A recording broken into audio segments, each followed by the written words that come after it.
Today we will be folding an origami flasher designed by Jeremy Shafer.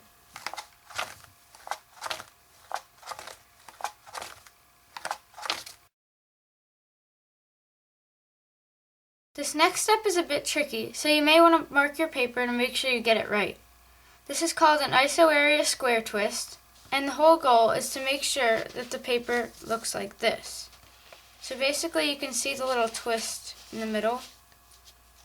So you're basically trying to twist this little area along with the rest of the paper. So in order to do that, you first have to make mountain folds on these two horizontal creases, which are the middle creases of the paper. Now, the other two, going vertically, should be valley folds.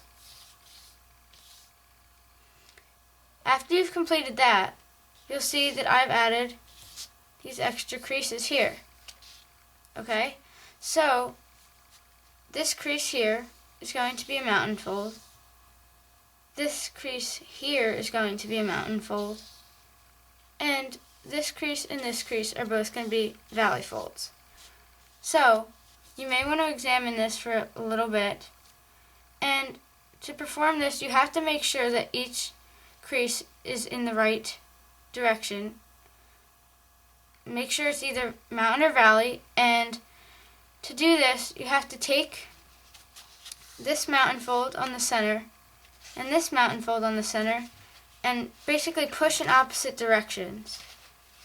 So when you push this one down and this one up, then it twists. So you may need to try that a couple times to get it right, but you're just trying to form this little twist here with that little square in the center.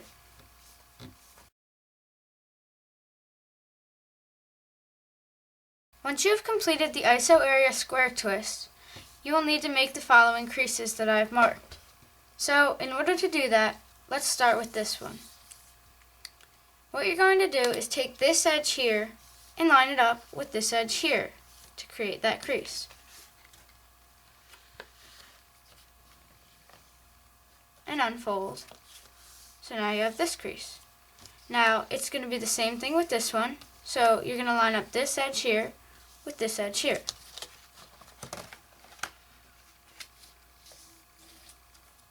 And unfold.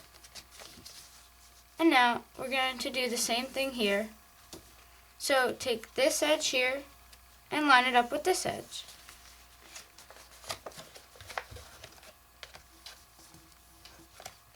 Okay, and do the same thing once again down here.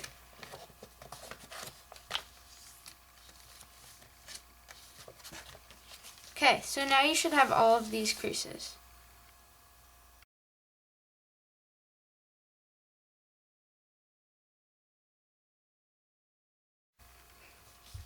Now what we're going to do is collapse along these creases. So what we have to do is pick one shape. For example, I'm going to start with this one. Now, what we're going to do is look at the creases that I have marked here. And what you're going to do is alternate crease types, starting with valley folds. So, how you do this is pull up these two edges just a little bit, and then you're going to push up along the whole flap so that those two creases here in the backwards L-shaped turn into valley folds. So you're going to do that, and now you have to start with this next backwards L, and you're going to turn those into mountain folds. And now you do the next one, and these are going to be valley folds. And do the next ones, mountain folds.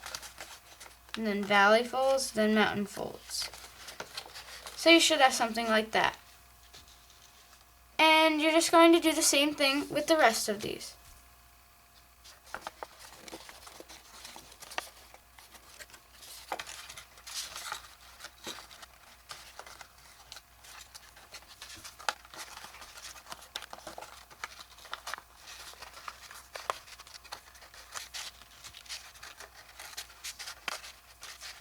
Once you've completed that, it should look like this.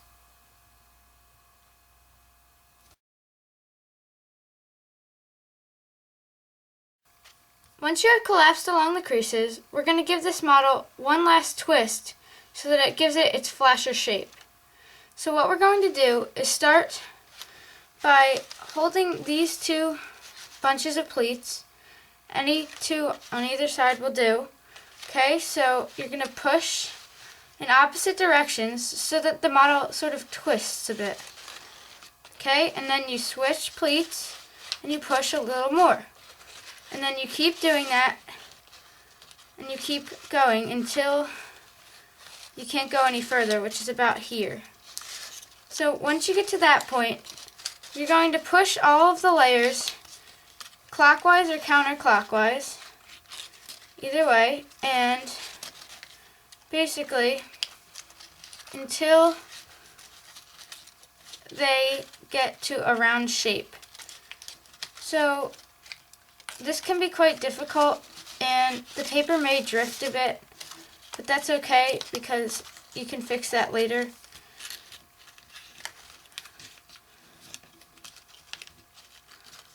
Okay.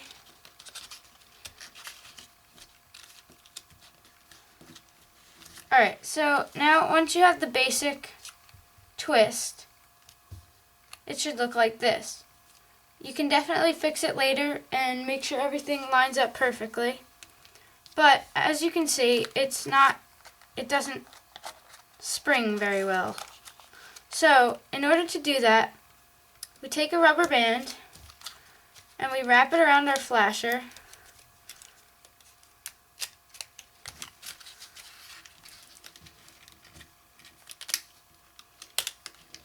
And what you have to do is you dunk it and submerge it underwater for about 1 or 2 seconds, and you take it out and let it dry in the sun, or just make sure it's completely dry. And once it's dried, it should spring open like this. Thank you for watching, and I hope you enjoyed this video tutorial on how to fold an origami flasher by Jeremy Shafer. Thanks, please comment, subscribe, and thank you for watching.